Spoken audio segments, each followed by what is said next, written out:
இது தமிழில் மறு இணைவுன்னு பேர். மறு இணைவு ஸ்கூல் ரீயூனியன் நிகழ்விற்கு வருகை தந்திருக்கின்ற அத்தனை சக தோழர்களுக்கும் தோழிகளுக்கும் நண்பர்களுக்கும் செயின்ட் ஜான்ஸ் துள்ளி திரிந்த காலம் 2025 ஆர்கனைசிங் கமிட்டி சார்பாகவும் மற்றும் அனைத்து செயின்ட் ஜான்ஸ் பள்ளி தோழர்கள் சார்பாகவும் வணக்கங்களையும் நன்றியையும் தெரிவித்துக் கொள்கின்றேன். அதாவது இந்த உலகத்துல பிறந்த அனைவருக்கும் மிக மிக முக்கியமாக தேவைப்படுகின்ற ஒரு விஷயம் இருக்குது. அந்த விஷயம் என்னன்னா, பணம், பொருள், புகழ், பதவி, வீடு, கார் அனைத்திற்கும் மேலான ஒன்று. அந்த ஒன்று இல்லை என்றால் ஒரு மனிதனால் இந்த உலகத்தில் நிம்மதியாக, சந்தோஷமாக, பாதுகாப்பாக வாழ முடியாது. அந்த ஒன்று என்னவென்றால் ஆதரவு அமைப்பு. அதாவது ஆங்கிலத்தில் இதை சப்போர்ட் சிஸ்டம்னு சொல்றாங்க. அந்த சப்போர்ட் சிஸ்டம் யாருன்னா, நம்ம அப்பா அம்மா, சகோதர சகோதரிகள், அப்புறம் நெருங்கிய சொந்த பந்தங்கள். இதுதான் அந்த சப்போர்ட் சிஸ்டம். ஆனா இந்த உறவுகள் எல்லாம் வெறும் உறவுகள் என்று சொல்வதை விட நம் வாழ்க்கைக்கு உருவமூட்டும் உயிரோட்டம் கொடுக்கும் மிகப்பெரிய சப்போர்ட் சிஸ்டமா இந்த சொந்த பந்தங்கள். இதுக்கு அப்புறமும் வாழ்க்கையில நமக்கு நிறைய சப்போர்ட் சிஸ்டம் வருது. நம்மளே தேர்ந்தெடுக்கிற சப்போர்ட் சிஸ்டம், கணவன் மனைவி, அதுக்கு பின் குழந்தைகள் அப்படின்ற சப்போர்ட் சிஸ்டம் வருது.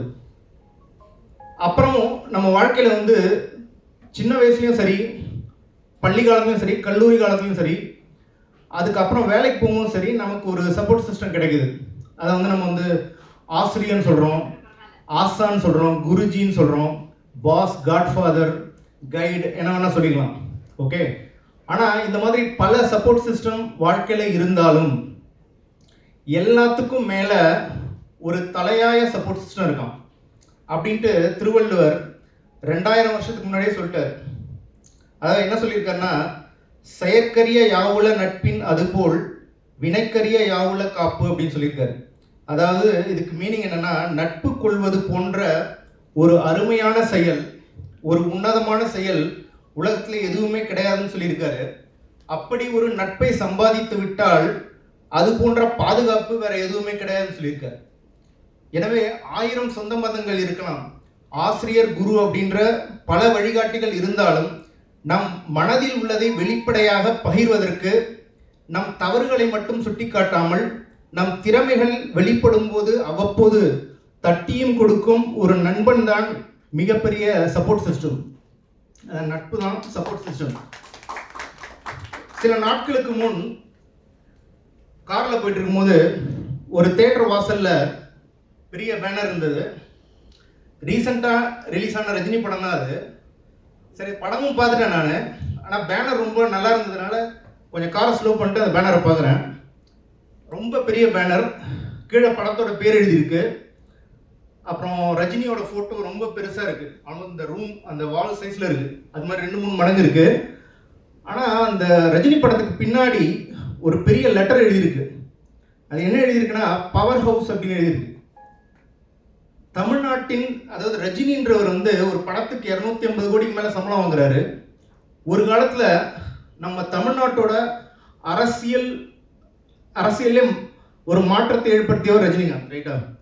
அது மட்டும் இல்லாம அவருக்கு இன்னைக்கு பல கோடி ரசிகர்கள் இருக்காங்க தமிழ்நாட்டில், இந்தியா முழுவதும், உலகெங்கும் இருக்காங்க.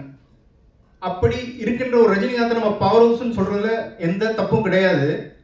ஆனா இந்த ரஜினிக்கே என்ற பவர் ஹவுஸ்க்கே பவர் கொடுத்தவர் ஒருத்தர் இருக்கிறாங்க. இதை ரஜினி ஒவ்வொரு ஒவ்வொரு விழாவிலையும் அவர் சொல்றாரு. அவர் யாருன்னா, அவருடைய நெருங்கிய நண்பர் ராஜ் பகதூர் அப்படின்ட்டு. ரஜினிகாந்த் எவ்வளவு பெரிய விழா நடந்தாலும் சரி, அந்த விழால சீஃப் மினிஸ்டர் உட்கார்ந்து இருந்தாலும் சரி, விஐபிகள் இருந்தாலும் சரி, பல முக்கிய புள்ளிகள் இருந்தாலும் தன் நண்பனுக்கென்று ஒரு சீட்டை ஒதுக்கி பின்னாடி உட்கார வச்சு சிறப்பித்து கௌரவித்து அழகு பார்க்கும் அந்த பவர் ஹவுஸ் தான் அந்த ரஜினி. இங்க என்ன முக்கியமான விஷயம்னா, ரஜினி பவர் ஹவுஸா இல்ல அவரை உருவாக்கிய ராஜ் பகதூர் பெரியாளான்றதை விட இவர்கள் இருவருக்கும் இடையே இருந்த அந்த நட்பு இருக்கு இல்லையா, அதுதான் மிகப்பெரிய பவர் ஹவுஸ். ஸோ அந்த நட்புக்காக தான் நம்ம இன்னைக்கு எல்லாரும் இங்கே வந்திருக்கிறோம். இந்த நட்புன்ற பவர் ஹவுஸ் வந்து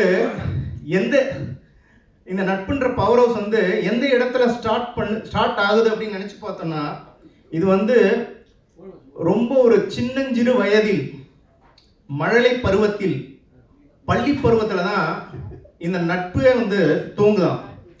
இன்னும் அழகான தமிழ் வார்த்தையில சொல்லணும்னா, துள்ளி திரிந்த காலத்துல தான் இந்த நட்பு வந்து தொடங்குதான். இந்த துள்ளி திரிந்த காலத்தில் பிறந்த இந்த நட்பை நம்ம வந்து இன்னொரு வார்த்தையில சொல்லலாம், பால்ய சிநேகிதம். இந்த ரூம்ல இருக்கிற அத்தனை பேரும் நம்மலாம் பால்ய சிநேகிதர்கள். அதனாலதான் நம்ம இங்க வந்திருக்கிறோம். ஆங்கிலத்தில் இதை வந்து சைல்ட்ஹுட் ஃப்ரெண்ட்ஷிப்னுவாங்க. இந்த சைல்ட்ஹுட் ஃப்ரெண்ட்ஷிப்புக்கு ஒரு சுவாரஸ்யமான விஷயம் இருக்கு. அப்படின்னா என்னன்னா, இந்த ஒரே ஒரு ரிலேஷன்ஷிப்ல அன்கண்டிஷனல் லவ் இருக்கு. அன்கண்டிஷனல் ரிலேஷன்ஷிப் அப்படின்னா என்ன, தமிழ்லனா நிபந்தனையற்ற அன்பு. பெற்றோர்கள்கிட்டையும் சகோதர சகோதரிகள், கணவன் மனைவி கிட்டையும் ஒரு நிபந்தனையற்ற அன்பு இருக்குது. ஆனா அது ஒரு பெரிய ஆச்சரியம் இல்லை. ஆனா அறிமுகமே இல்லாமல் வந்த ஒருவர் நம்ம வாழ்க்கையில இன்னொருவர் மீது காட்டும் எல்லையற்ற அன்பு, முழுமையான அன்பு துவங்கும் இடம்தான் இந்த பள்ளியில் துவங்கும் பால்ய சிநேகிதம். அப்படி இந்த பால்ய சிநேகிதர்களாக ஆகிவிட்டால் எத்தனை ஆண்டுகள் ஆனாலும் சரி, நரை விழுந்தாலும் சரி, கூன் விழுந்தாலும் சரி, உருவத்தில் மாற்றம் ஏற்பட்டாலும் சரி, உடலில் மாற்றம் ஏற்பட்டாலும் சரி, என்றும் மாறாமல் நம் மனதில் ஏதோ ஒரு மூலையில் துடித்துக் கொண்டிருப்பதுதான் இந்த துளித்திருந்த காலத்து நட்பு. அதாவது நட்புக்கு என்னைக்குமே நம்ம ஒரு இலக்கணமாக எடுத்துக்கொள்வது வந்து கர்ணன் செஞ்சோற்று கடன் தீர்க்க தன் நண்பன் துரியோதனன் செய்யும் செயல்கள் அனைத்தும் தவறாக இருந்தாலும் சரி, துரியோதனனோடு சேர்ந்து போரிட்டால் என்றாவது ஒரு நாள் நாம் இறந்து விடுவோம் என்று தெரிந்தும் கர்ணன் கடைசி வரை போரிட்டு அந்த மாண்டு போறான். அதுதான் உண்மையான நட்பு. நட்பை பத்தி நான் இப்போ சொன்ன கர்ணன், ஆனா ஒரு நண்பர் வந்து இங்க அழகா சொல்லியிருக்காரு. டீசர் வீடியோல இருக்கு. ஒரு துளி கண்ணீரை துடைப்பது நட்பல்ல, மறு துளி கண்ணீர் வராமல் தடுப்பதுதான் நட்பு அப்படின்னு சொல்லியிருக்காரு. இங்க உள்ள நண்பர் தான் சொல்லியிருக்காரு. அதாவது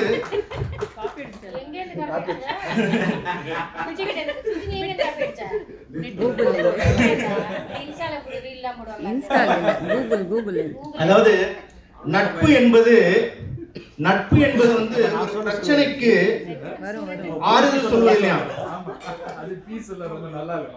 நட்புன்றது வந்து ஒரு பிரச்சனைக்கு ஆறுதல் சொல்வதற்கல்ல, அந்த பிரச்சனையிலிருந்து தன் நண்பனை விடுவிப்பதே சிறந்த நட்புன்றார்.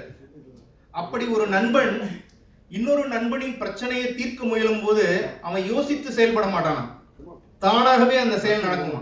ஒரு ஆட்டோமேட்டிக் ப்ராசஸ் மாதிரி.